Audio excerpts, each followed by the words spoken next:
கடந்த 25 ஆண்டு காலமாக தானும் தன் மனைவியும் விட்டு கொடுத்து வாழ்வதாக தெரிவித்துள்ளார் நடிகரும் தேமுதிக தலைவருமான விஜயகாந்த். விஜயகாந்தின் மகன் சண்முக பாண்டியன் நாயகனாக அறிமுகமாகும் படம் சகாப்தம். இந்த படத்தை கேப்டன் சினி கிரியேஷன் சார்பில் LK சுதீஷ் தயாரிக்கிறார்.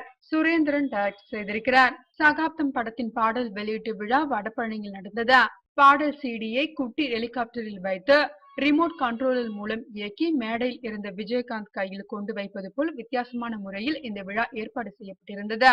விழாவில் விஜயகாந்த் பேசுகையில், 25வது திருமண நாளை கொண்டாடும் எங்களது குடும்ப வாழ்க்கை பற்றி சொல்ல வேண்டும் என்றால், நானும் எனது மனைவியும் விட்டு கொடுத்து வாழ்கிறோம்.